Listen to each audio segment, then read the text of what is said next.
Hello, everyone. Welcome to the program. This is Politics Today, live on Channels Television. I'm Sean Wakimbaloye in Abuja. It's on a very sad note that we begin the program tonight, as we heard and got the news of the demise of a former presidential aide, Dr. Doyin Okupe, who died earlier today. He was 72 years, as family sources confirm his death to Channels Television earlier today. Dr. Okupe was said to have died in the early hours of the day.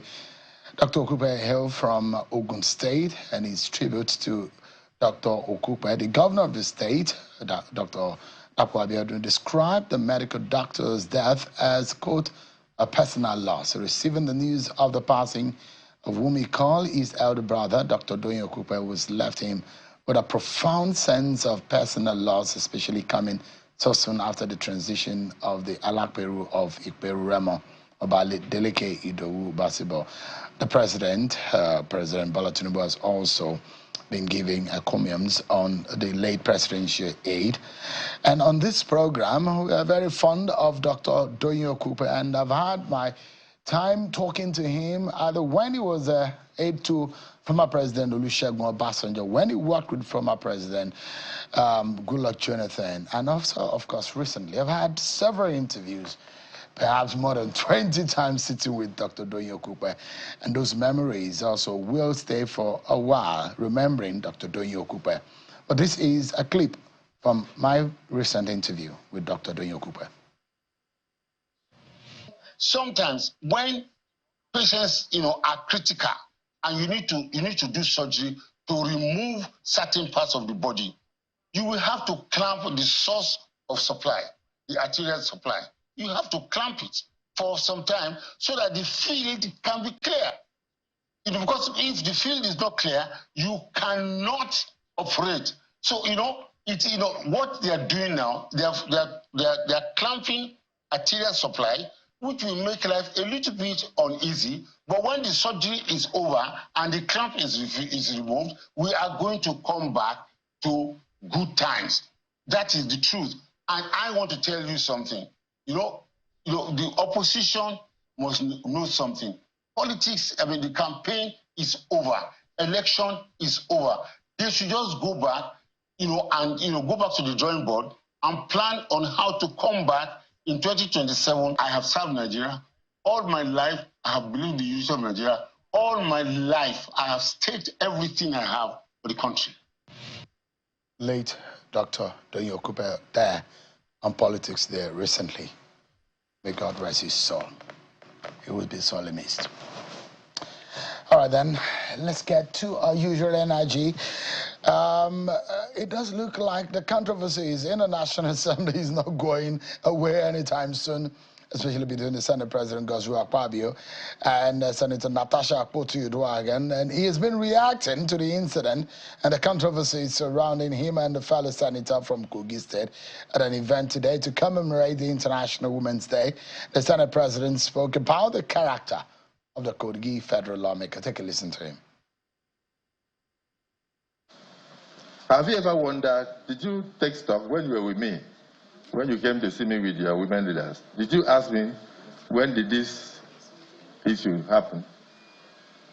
It's only yesterday that I realized that what we are talking about happened only after the change of seats in the Senate. That is when hell was let loose, and all sorts of allegations came up. Only after the change of seat in the Senate and change of the committee, which my senators know happen from time to time. Said to have happened on the 8th of December, a day to my birthday, which was celebrated in the stadium in 2023. So from 8th of December 2023, I never heard, my wife never heard, no Nigeria never heard, even the husband never heard any issue of sexual harassment until our committee was changed, and then our seat was changed, and she went on. Have you ever wondered the trauma caused by that same woman on the other people she had accused in the past? None has been proven so far. You've not wondered. Do you even wonder the trauma caused to the 10th Senate and the image of the Senate with all these useless allegations. I've refrained myself from making a statement. Look at these beautiful women. They've come across me so many times. Have I ever harassed any of you? Or is the person thinking that you are not beautiful? So I don't want to dwell on that.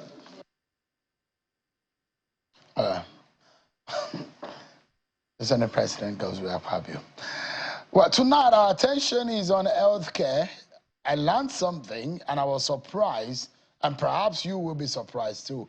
But I will give you an information, and some of you probably tomorrow morning, you have to run to the nearest hospital to you to confirm whether or not what my guest will be saying on the program is true or false. If this is happening in our country, what exactly and how exactly is it happening? But we'll take you on a round political roundup, and we'll be back with my guest tonight on the program.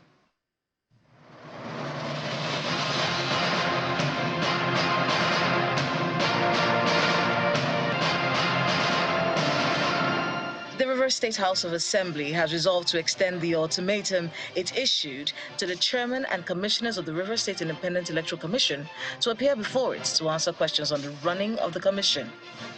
This resolution was passed at plenary earlier today after the expiration of the earlier ultimatum issued, with lawmakers voting to extend it. The People's Democratic Party has condemned the suspension of Senator Natasha Akpoti-Uduaghan from the state. In a statement issued by the National Publicity Secretary of the party, Mr. Debo Ologunaba, the PDP asserts that the action of the Akpabio-led Senate leadership against Senator Akpoti-Uduaghan smacks of a desperation to cover up, and called for proper investigation into the matter. The People's Democratic Party in Anyocha North Delta State has officially endorsed Governor Sheriff Oborevori as a sole candidate for re-election in 2027. The decision was reached during a high-profile meeting in Anyocha Uku, attended by key party stakeholders from the local government. The party faithfuls hinged their decision on what they described as the governor's achievements in the area of infrastructure, prudence, and accountability. The Taraba state government says it is committed to enforcing the Violence Against Persons Prohibition Law by ensuring that survivors of gender-based violence receive justice and support. The government, at an event to mark this year's International Women's Day, disclosed that it is out to ensure equity and has fully implemented the 35% affirmative action formulated by the National Gender Policy in 2006, which provides for the allocation of 35% of all appointments to women.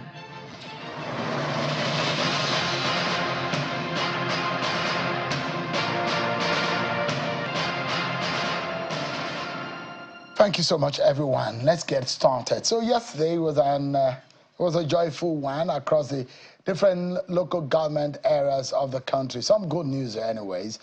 It might be to one person in the local government area, but well, it's good news to their family, to that person, because they never expected it. They thought that they were going to go for a one-year Ed Fellow program, but eventually they got themselves hired. That's what the president said. Yesterday, President Bola Tinubu granted automatic employment to 774 fellows of the National Health Program. The president said that he was speaking at the presidential launch of the program in Abuja, the nation's capital. Before the president spoke, it was the Minister of Health who asked that the president offer them the jobs. But it doesn't look like it was planned, because when the president went on the stage, the president announced that they were hired. What an interesting scenario. I wish I was that lucky. Tonight, let's speak with the Coordinator Minister of Health, Dr. Mohammed Ali Pate, who is live for us here in Abuja studio. It's a pleasure having you join us tonight. Thank you for having me. I appreciate it. You asked for it and you got it. 774 people got jobs. It seems you put the Minister of Finance, the federal, the head of service, and the president on the spot. You got them the jobs. What was the magic wand that you wave in the air yesterday? I think if you look carefully as to what the president is trying to do for our country, with his renewed hope agenda, he's trying to heal this country, bring it together, but also inspire it towards an era of hopefulness. Within that, there are various sectoral efforts underway, health and many other sectors, education, and also the work that he's been doing in the macroeconomic landscape, which are already bearing fruit. For the health sector, we embarked on a journey. And that journey was to deliver what Nigerians wanted, to respond better to our citizens, to invest. And to do that, we also need to hold all actors across the chain accountable. So the National Health Fellows Program is one of those which has now selected young Nigerians, qualified Nigerians, based on merit, and the president offered them an opportunity to serve, but in their own localities. And I think it is in line with that he granted this prayer, which was unanticipated, but very much welcome across all the local governments of this country. And I think he's given hope. And this is the essence of his leadership, trying to reinvigorate the future generations to be hopeful about this country, that we work to build it. These young men and women who have now gotten this opportunity, I think, as you can see from the energy in the room, they really have seized onto it, and they would do wonders, I am sure, given the profile of these young men and women that I have seen. So it is really a great day, and it's in line with what the president is trying to do for our country. Let's all come together across all these 774 local governments, 36 states, and the FCT. They are talented Nigerians, some of whom may not have the opportunities. But if we give them the opportunity, they can contribute, regardless of where they come from, regardless of the family backgrounds, to build the health system, to contribute, and to grow, to be nurtured. Minister, I hope this is not job for the boys. I hope these ones are not sons and daughters of APC chieftains. I think you can ask, I have no fear of contradiction. Out of the 360,000 applicants that submitted applications in the portal, this 774, we made sure each one of them was qualified, was screened independently, and was interviewed. The top 3 were interviewed in every local government by a committee comprising of WHO, World Health Organization representative in that state, the state swap desk officer, the government employee, a traditional leader, a civil society organization, and a community-based organization in that state. And they interviewed in a transparent way with the records available, and they chose the best top candidate. There was absolutely no influence. And if you find one who says that he or she is there because they did not, without meriting it, bring that to us and put it to all your viewers. And when you hear the testimonies of these young men, I've met them. Many of them they think it's impossible in Nigeria to get anything without having a connection. Here it is, a president provided an opportunity for these young men. That restored their hope. If you see the video clips that was played at the launch, and if you interviewed many of them, you can find them. We have the list. You can interview each one of them. So the idea is to, and correct me if I'm wrong, what I gleaned because I was at that event, what I felt in the room was that there was no effective coordination, no enough data. So you wanted to represent the eye on the ground in each local government. Was that the idea of getting the fellows? Yes, there's several objectives that this is trying to accomplish. There's the immediate objective of social accountability, an independent lens to what is going on, the investment that we're making in primary health care, how are our hospitals doing, the public health assets, for these young men and women to contribute in providing that social accountability role, which we cannot be in government or states and local government alone. We have our channels, but these young men and women will be involved in their own community. That's 1/3 of the role. A second part of the role is for them to also develop themselves based on their interests. Some are IT, computer science experts, some are social scientists, some are health specialists. Within the context of what we're trying to do in health, what can they do in their own local communities? And a part of it is to cultivate the leadership competencies and skills in them. Each 5 fellows will have a professional mentor identified, assigned with them, who will work with them through the fellowship journey, so that we give them the skills, the depth and the breadth, so they develop as individuals. Because at the end of the day, what this president is trying to do is almost a generational shift that he's trying to bring towards excellence and meritocracy. Otherwise, we can end up with mediocre existence if we go on the basis of only those who have access. So those objectives, this fellowship is grooming for the present. It's also allowing them to unleash their potential, and it gives them a path to a future where they can contribute and be leaders within the sector and outside the sector. So that's going to be for a year. The fellowship program is for a year, isn't it?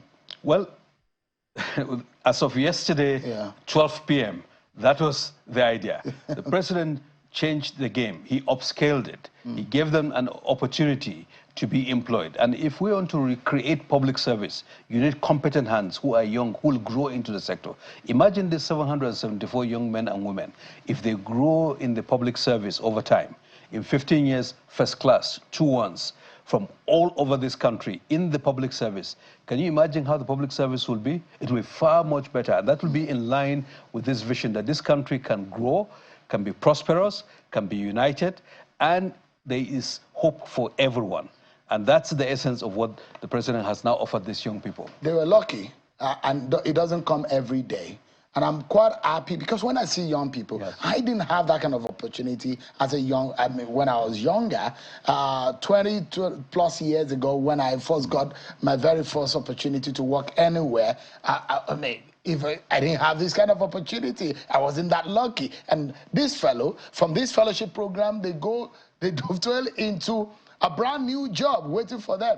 It was like your generation when you graduate, the generation even after you, I mean before you, graduate from the university, a Peugeot, brand new Peugeot vehicle waiting for you, an automatic job waiting for you, to further your education, your master's and whatever is also waiting for you with full scholarship. This was what was in play. I mean, at a time, my father would tell me, he goes to the university to say hi to his cousin, and they had half a chicken in the university. It was a fantastic opportunity to be a young person in Nigeria. But things are changing, but this looks like a hope for an average person. And I'm imagining, Minister, right, that will this fellowship program continue after this set? Yes, it will. And what you mentioned about luck, it's not just about luck. It's preparation that they did. These are brilliant young men and women that met an opportunity that this president put in their path. That is what you call luck.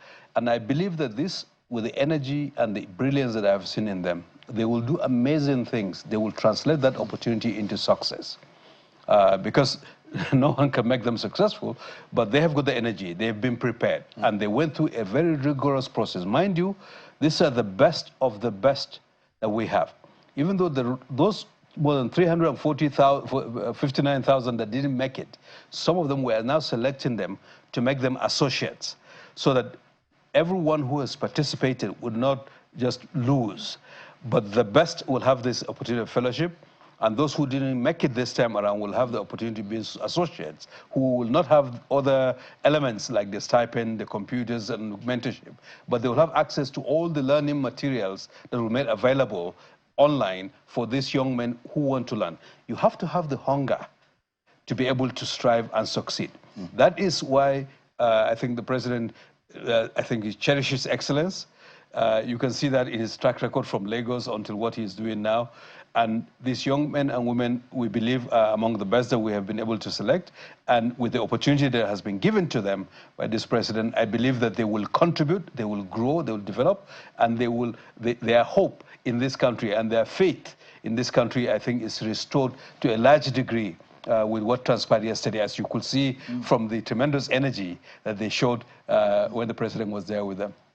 I heard a sat beside one of those who work in the ministry, and I got a hint about a few things which was quite. I mean, I literally live on news anyways and information, but hearing some of these things were news to my ears. But I understand that the president has approved a 10.3 billion naira for the bulk purchasing of Nigerian-made medications and diagnostic kits for direct distribution to communities nationwide. What was that about? So in 2024, as you know, we had a survey that showed Nigerians had issues with affordability of healthcare services. Their access was improving because of the reforms that this president has directed to happen. But the cost of access was a challenge, particularly for the poorest and vulnerable. So in the third quarter of 2024, the president approved a medical relief program, which was to purchase medical commodities and distribute them through hospitals, primary healthcare centers, to lower the cost of access to healthcare. That is a part of what the Federal Executive Council approved. And in 2025, he further expanded that. If you recall, when he submitted his budget to the parliament, he did mention that to bring relief to Nigerians, because if you hear really the thrust of this government, it's really around the people. And while we're going through very challenging reforms, while things are going to get better, but in the short term, what does each and every one of us do to reach Nigerians with some relief? So in the health sector, this is a relief program. There are other sectors that are also doing their relief program. So this is what was approved. So we understand HIV, diabetes, some of these yes. So there are commodities, anti-malarials, antihypertensive, anti-diabetics, medications. There's also locally manufactured test kits. You know, Sean, we've had serious conversations here that we need to foster local manufacturing in Nigeria. Guess what? The first local manufacturer of rapid diagnostic kits for glucose in sub-Saharan Africa is now producing in Lagos. They've started producing. They've started producing. You told me that it will start. Well, I commissioned it, and they're now expanding. But how do we encourage them? They are private entrepreneurs. They've raised their capital. They've taken all the risks. But government has to now purchase. So a part of it is to purchase locally manufactured, which are certified to be efficacious. They are able to do what they need to do, and to encourage comparable to global standards. And once they thrive, not only will they supply the market, but supply the continent. So government is buying from them as a signal to the market that we can demand, we can use the demand of this country as a matter of policy, because they will employ Nigerians, they will pay taxes. So just as we have a big refinery, we also need to have big manufacturers of consumables that we are going to use. So it's using that strategically so that we encourage them. So this entity that is in Lagos, I am very proud of what they are trying to do. And the first, of course, others are coming into the market to manufacture. So that's the glucose kits, the point-of-care diagnostics for glucose monitoring, for instance, and training for that. So that Nigerians also get to know whether you have diabetes or not, because there are many people who have diabetes, but they don't know yet that they have diabetes. The earlier they know, the better they will be, because they will take care of their diet, exercise, and also treatment. There's also HIV medication, the third line. A few weeks ago, government approved the procurement of the first and second line. But as you know, the HIV as a virus also is dynamic, so it changes. A subset of patients get resistant to the medications that they are on. And if that happens, they need high-level, third-line antiviral medications. So government is now purchasing those as well, because at the end of the day, we have at least 1.6 million Nigerians who are in our schools, in our hospitals, in the military, in police force, in the markets, contribution to our economy, who are on antiretroviral medications, who are living longer, being productive, and we need to ensure that they don't lose that, because it's life and death for them. So it is that package, government, that is trying to respond to the needs of the population. And that is the thread that I would like you to really appreciate, and what the president. I'm happy that locally we've had a problem when there was COVID. There was we were panicking all over the place. Simple first care kits we cannot manufacture. We don't have. We need to run to countries, bigger countries, where other countries of the world are also running to China and the rest for these kits. But even the basic research we did not have. Yes. And that's a moment for introspection that we were in trouble. Yes. And I'm glad that a private-owned organization is already producing locally manufactured test kits. But I mean, I'm hearing and antiretrovirals as well.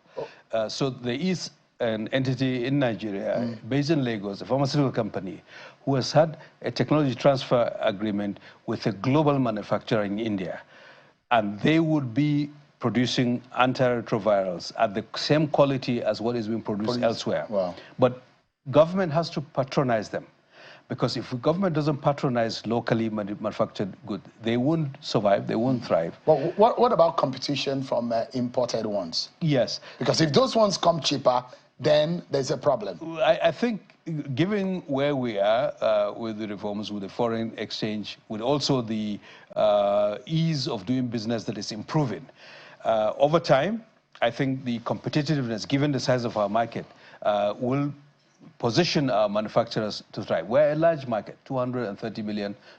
There is no country in the continent that has that level of demand, especially if it is backed by policy of buying from them. And of course, customers will have to be more diligent.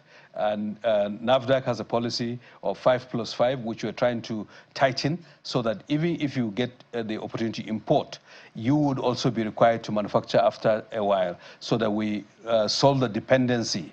And beyond what we're already buying, I think, as you saw from the changes in the global health landscape, we're trying to fill that gap. And President, in his own wisdom, asked that we step up. And if we do that, we'll be buying things that we currently do not manufacture, but we'll buy from those who will come in and manufacture. The more, the better. Again, we had his approval to ratify the Africa Medicines Agency Treaty, which is now in the process of being finalized.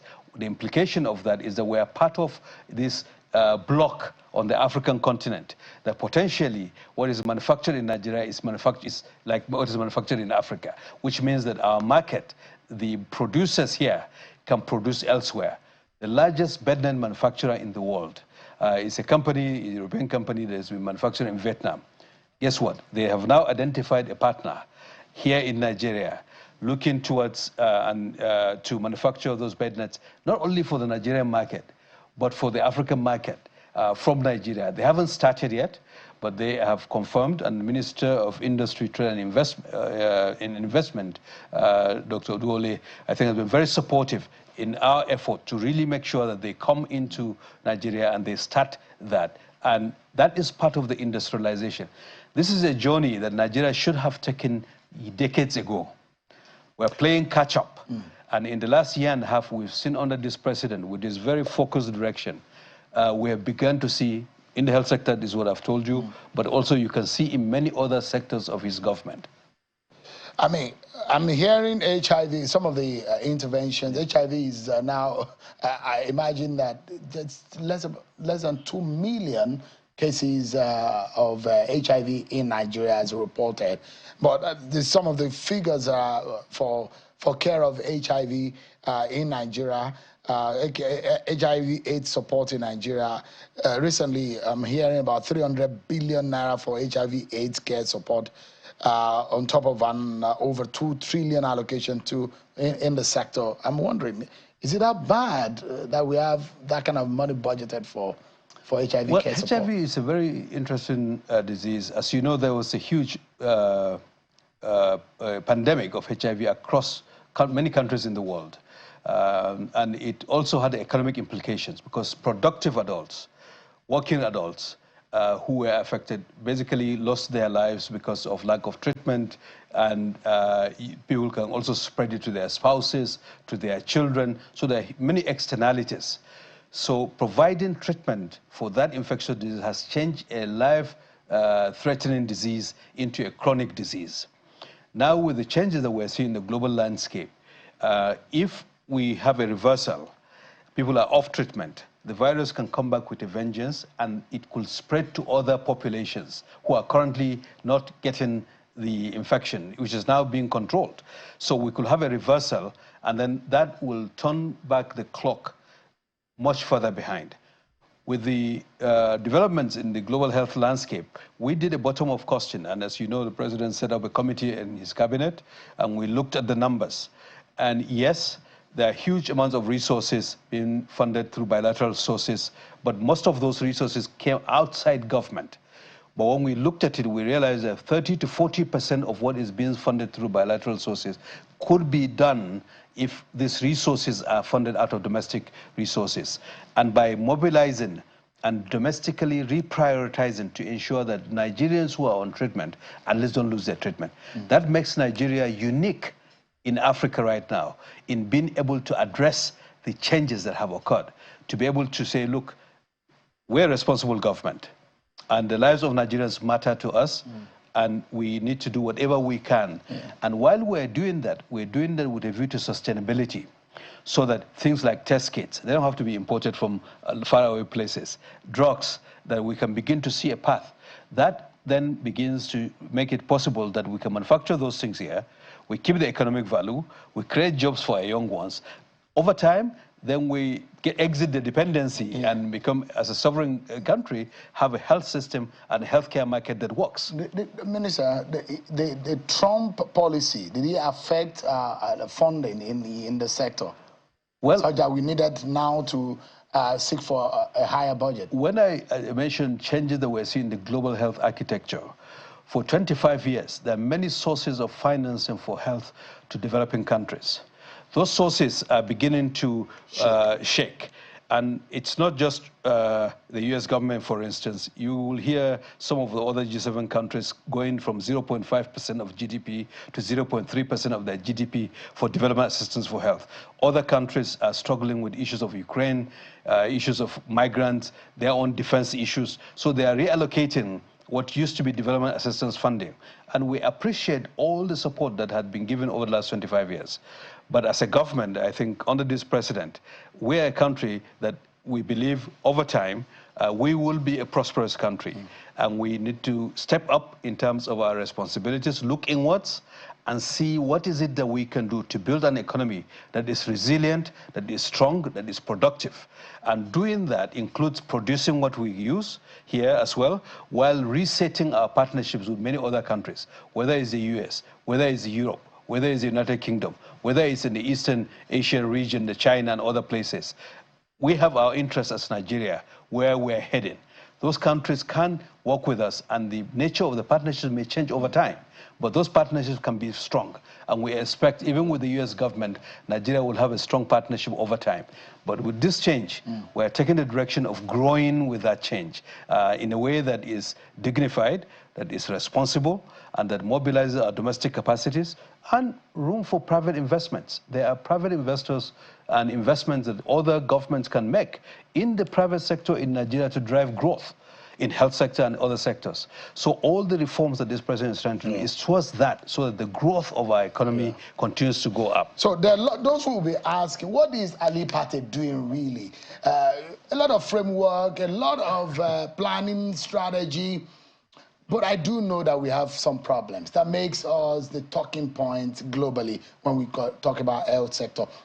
One of it is maternal mortality. We're perhaps the fourth in the world in terms of that statistics, about over 1,000 deaths in about 100,000 live births. Those are some of the statistics that have come. But I hear that you declared free cesarean session for pregnant women. Yes. And I didn't know about it until recently.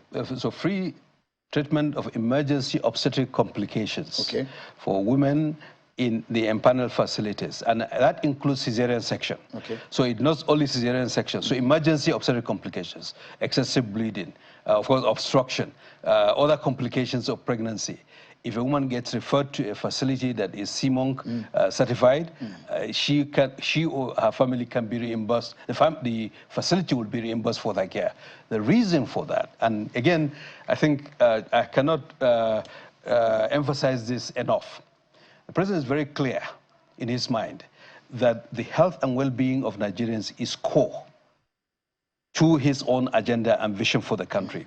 And within that, the poorest and most vulnerable, women and children, are an important priority. So if women will die because they cannot afford the treatment when they have a complication, pregnancy is not a disease. Why should a woman die because she cannot afford a cesarean section? And this costs the minimum of 60,000 naira, isn't it? But yes, minimally. Yes, minimally. No. It's 150,000. So, and there are women whose families may not be able to afford that. So, in the context of this reform that the president is undertaking through the health sector, we mobilize the resources working with the Health Insurance Authority to ensure that empaneled facilities can reimburse, and that there's a system from basic facilities to ones that have comprehensive emergency management or obstetric service that are certified, that women who get there, cost will not be a burden. And what does that mean? Instead of the big things of infrastructure, equipment, that's important. But it's really bringing relief directly to the woman and their family. Minister. And you can find, so when folks ask, what are we doing? We spent months in the design and the planning and the resource mobilization. The last several months, we're in the phase of execution in getting things done. In the last week, I've been to 8 or 9 states. I've seen for my eyes. And you can ask, the execution is happening. People are feeling the impact of this president in the health sector. And it's just the beginning because the resources are there. And we believe that by doing so, the maternal mortality, which is 512 per 100,000, according to the latest data that we have, will even go further. We identified 172 local governments that account for more than half of all maternal deaths in Nigeria.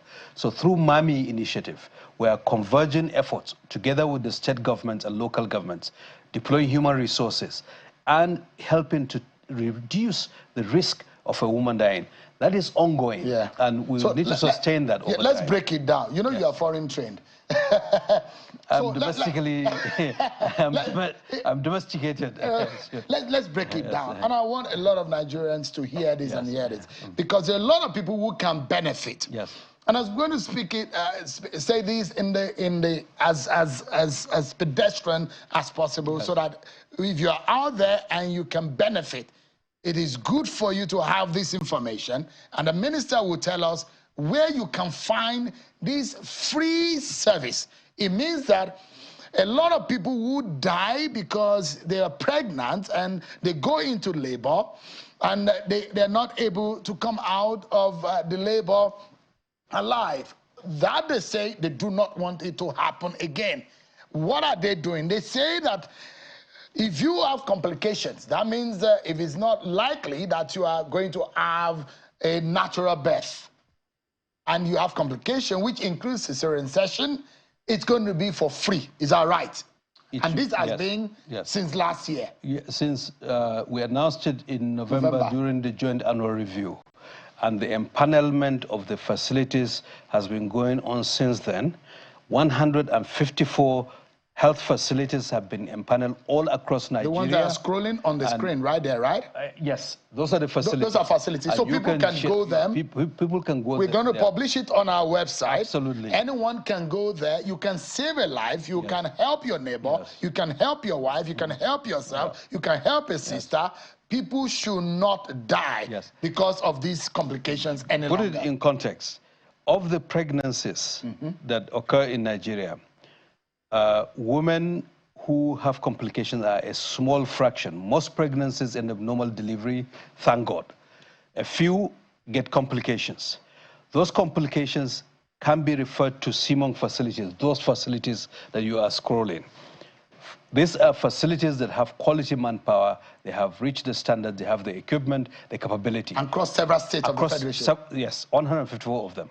And for women who are eligible because they have those complications in those facilities that have been empaneled, they will be treated and the facility will send for reimbursements and government will pay for it. We have the resources available, identified in the HOPE project. If you are lucky to have a natural birth, it's not free. So for those, these are the unfortunate cases that government is bringing relief to them. So it's a way of targeting. Because you cannot fake to be a woman. You cannot fake to be pregnant. And even if you're pregnant, you cannot fake to require cesarean section or blood. And if you leave it open, even God knows who might come and say they want to be to get 100,000 or 150,000 there may be. But that is why there's a system in place through NHIA, the Health Insurance Authority, to be able to purchase those services for eligible women in the facilities that are qualified to provide those services to save the woman's life, but also to reduce the financial cost. So we're providing financial protection. Health is also a key instrument of social protection. And that is what this government is trying to do, so that the poorest and most vulnerable among us, we're taking care of them. And we've raised the resources to be able to do that. And beyond the 154, more facilities are being empaneled by NHIA, so that more and more facilities will have the volume, because for delivery, for treatment of complications, it's not everywhere you can have cesarean section. They have to have a theater, they have to have anesthesia, they have to know how to do it. Otherwise, if you say everywhere people can do cesarean section, there may not be the qualified personnel to be able to do that. So it's a very thoughtful effort to crush maternal mortality, bring financial protection to our population, and I think brings the confidence back within our health system that, look, yes, we take care of the complicated cases, but we can also address the most basic things, and that we care about all of this our population. Yeah. Good news for those, I mean, there are things that people should not die of in this country, and I'm happy that this is one. Literally, when I heard it, I said, I will be the carrier of good news, that people should not die any longer. So for free, you have it, and I ensure that the information will go on our website, www.channelstv.com. We'll have it published there as given to us by the Ministry of Health, so that you can find the facility that have been approved and the MOU signed with the federal government where you can get these health care. If you have a problem, there are also health care lines that you can ring and ensure that your right is being protected. As a Nigerian, you have right to this. But there's one more good news. VVF, there is a treatment free, and it might come for free. The information will come also for free. But we're going to break, everyone. When we return, more on the healthcare system in Nigeria. Thank you so much, everyone, for staying with us. We have a one-on-one with the Minister of Health, Coordinator Minister for Health, that is Dr. Muhammad Ali Pate, is live with us here in the program. Thank you so much indeed for your time. There's another information that I got. Interestingly, I don't know why your government is doing some of these things, and a lot of Nigerians are not aware. And I said I've taken it upon myself that Nigerians tonight, they will get this news. VVF, this is another very sad scenario of how people suffer in silence on this particular condition. Now, we understand there are health, free health care centers in treatment of fistula. Yes. So vesicovaginal fistula is a complication of pregnancy and delivery. And there are at least 10,000 women annually who get those complications. They leak urine. There are all kinds of associated stigma in their families. Many of them are young women. They get discarded by their families, and they cannot afford the care. And this care is surgical care. It requires competency and a facility that knows how to take care of them. But it costs money. For a very long time, many women really suffer from that, and without the opportunity to have those repair. We took it upon ourselves, consistent with the direction that we're taking, to ensure that any woman who has vesicovaginal fistula, a complication of obstetrics, will have a surgical repair, and that will be paid for by government. She will be fed while she's waiting for the repair and when she's repaired, and also be empowered. And at least 2,000 women already have been repaired, and I have seen many of them. And I have to tell you, Shion, it's very touching to see them and the gratitude and the prayers they are extending to President Tinubu for really making this possible, for this life-changing opportunity that they have. Some of them, you can hear in Abakaliki, women who may be on the verge of committing suicide will say their lives have now been brought back to them because they're no longer leaking urine, and they're back into society, and they're empowered. Now, that is done through NHIA and through third-party administrators who administer the resources. Because at the end of it, we have the resources, but we also have to make sure they are used for intended purposes. So this is on the way. And across 6 geopolitical zones of this country, there are facilities that are expert in that. Fistula repair is not something that happens in every hospital, or because the surgical capability to do it is not universal. Because I was going to ask you, where can these support be gotten? And there you have it on the screen. Yes. If you can go, and we have it in different regions, like you said. Yes. It's not your everyday kind of treatment, and the kind of care that you get in every hospital around you. There are 3 levels of competencies in fistula surgery. There are level 3 competencies where some obstetricians can be able to repair. There are level 2 competency, which is a bit more sophisticated, and level 1. So as we're doing this, we're also expanding the capability of the surgical workforce, as many are in the fellowships, to be able to prepare more women so that we clear those backlog.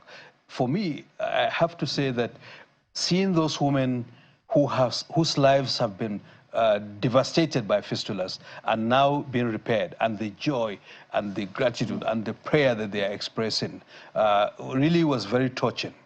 But that is the role of government, to attend to the population's needs. And this effort, I think it's one of those that I believe it's really one of those highlights, I will say. And I thank you for sharing this with Nigerians. And I hope many other members of the media profession will also point Nigerians to this idea that this administration is trying to address this. I'm terribly critical of your government, because I am of the opinion that government needs to stand tall and do what they are being. But when I see something that is good and is of good information that can save lives, yes, I'm the first to scream on top of the roof. But there's something here. I know VVF treatment repair could cost about between 40 and 50,000. Yes. The post surgery care, yes, could cost about 50,000 thereabout. Yes. Yes. So yes. So we're talking about 100 to 150,000 yes, naira yes, worth of free, yes, care, yes, that women, yes, could be getting, yes, through VVF. Yes. It's life-changing. It's life-changing. Life-changing. I've seen people, yes, up close, yes, who have suffered VVF. Yes. I've seen people it's life-changing, and it's very torturing. Yes. But let me say that I didn't see Southwest here, and there is only one hospital in the Southeast, which is in Norfolk, Abakaliki. Yes. And we have a few in the South-South, yes, in Edo, one in Cross, yes, River, one in Akwa Ibom. We have quite a lot in the Northwest, a few also in the Northeast and North Central.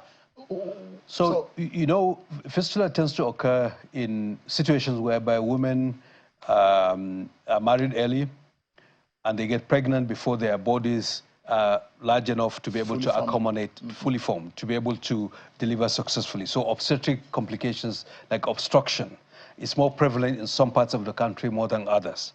The track record of the facility, the original BVF centers were in Norfolk, in Abakaliki, and Bobaruga in Katsina State, and also in Ningi.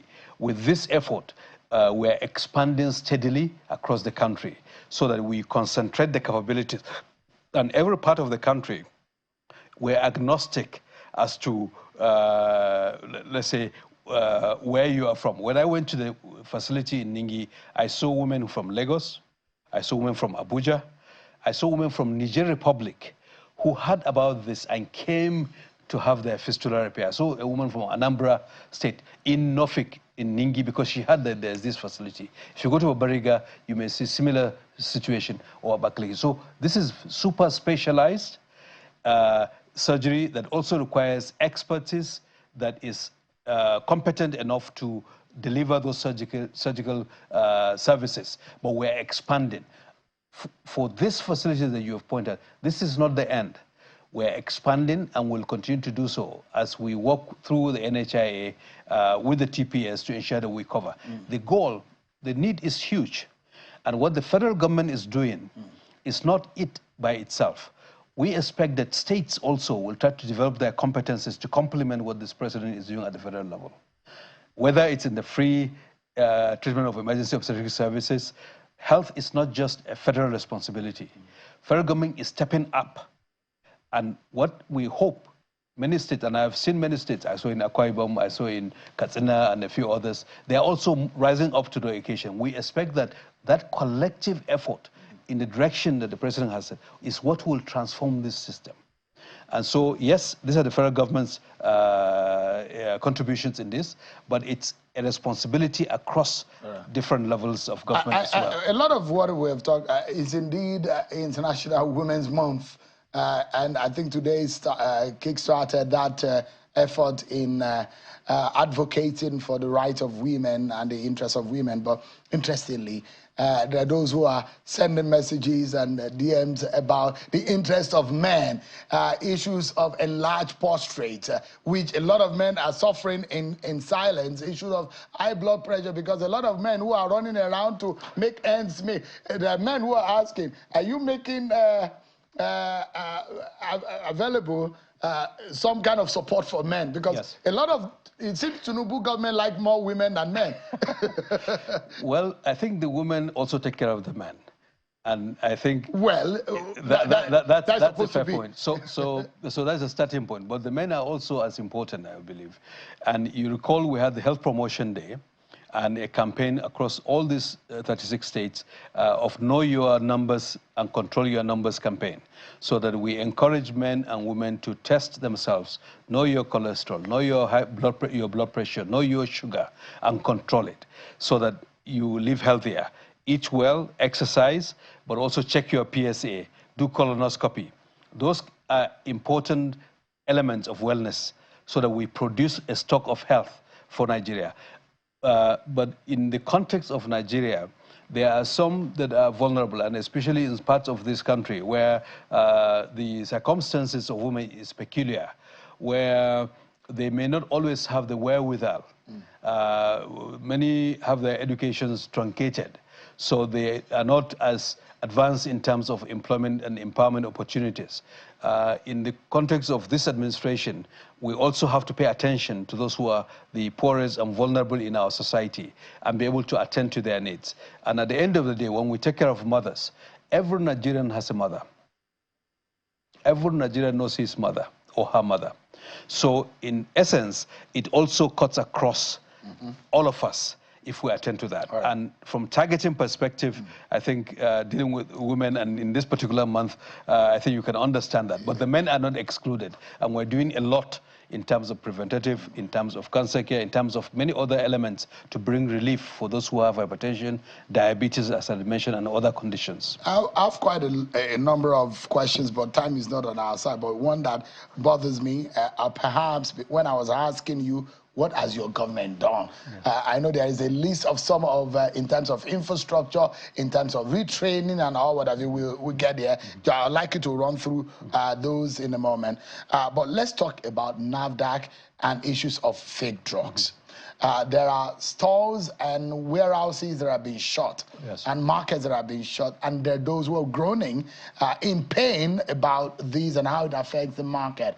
Is there a lasting solution or a quick fix to these problems? Yes, people are dying from fake drugs, but yeah, there are those who are selling legitimately and in good condition or good drugs, but the fake drug sellers are the one causing trouble for the good guys. Yes, health products regulation is very important to everyone. Without effective regulation, without NAFDAC being able to do what it needs to do, everyone's life will be at risk, because you can take medications that are counterfeit. You can have hypertension, you're taking the medicine, but it wouldn't work. Or you have malaria, you take anti-malaria, it wouldn't work. Moreover, if there's not a good regulator, even the industrialization will falter, because if you produce a product, it will be more expensive than a counterfeit, and it will debrand our country when we export our products outside. So we need an effective and efficient regulator. We're working with NAFDAC to be able to do that. In the distribution of pharmaceuticals, the Pharmaceutical Council of Nigeria, as well as NAFDAC and the professional association, they see it in our collective interest as a public good to ensure that we sanitize the distribution. So the first open drug market that we closed was the one in Kano, the Kano wholesale, the open drug market, and transferred them to the coordinators warehouse centers, which basically is a regulated facility, so that the products come in and out.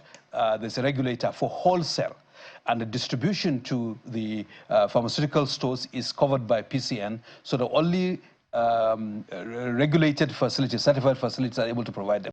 If you go to anywhere in the world, you go to UK, US, Saudi, anywhere, you don't go and buy drugs out in the markets, because some of them are really spoiled. They're dangerous for people's health. You go to a pharmacy, you go to another city, will you see an open so no, you won't. You go to the other, you won't see it. It is here that someone will go to a village market and then they have antibiotics. They call it chemist. They even on the market stalls. Yeah. So that is not acceptable, and so sanitize it.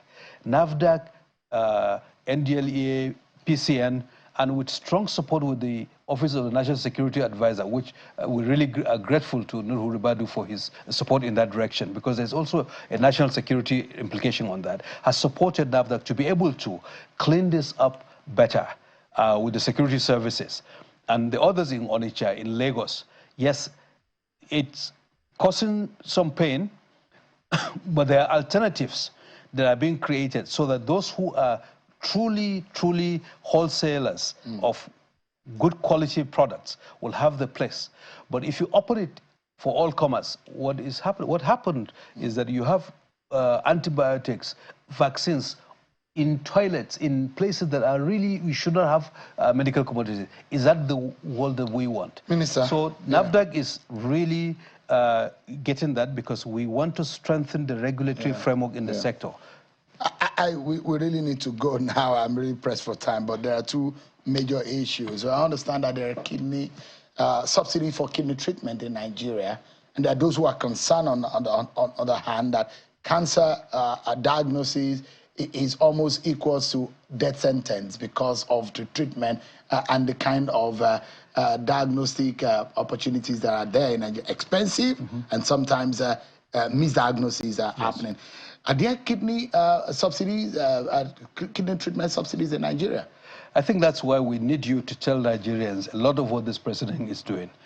The president approved more than almost 9,000 units of dialysis consumables to be procured and distributed to certain health facilities that had the equipment, the wherewithal to do them. That is translating into a subsidy, because otherwise many folks who require dialysis will have a few rounds and then they falter. That is clearly touching lives, and I see a lot of appreciation out there for what this president has done on the dialysis. And some states, I was in Bayelsa, I saw what the state governor, Governor Diri, has done. I was in Akwa Ibom, I saw what the governor also was trying to do, and many other places. Beyond dialysis, we're also expanding the capabilities to do renal transplant. Uduth in Sokoto has done the first kidney transplant in their own facility, and they're proud of it. Ife is another one that we're now working. They say I'm totally out of time. Yes, yes. And we need to go. So thank you so much, Minister. The cancer matter, we'll get to it in some days, but thank you so much indeed. I'm hearing that you're running for governor of Bauchi State. I'm focused on what the president has asked me to do. But would you do that? Would you I'm run for focused on what the president has asked me to do, and also to support my state to come together, to appreciate what the president has done, and for the president to succeed in his aspiration. And whatever it is that I need to do, the time will come for it, and we'll make it known. Thank you. Dr. Muhammad Ali Pate, the Coordinating Minister of Health, thank you so much indeed for your time tonight. I appreciate it. Thank you very much. That's our show for tonight, everyone, and thanks for watching. I'm Sean Kimale. God bless Nigeria.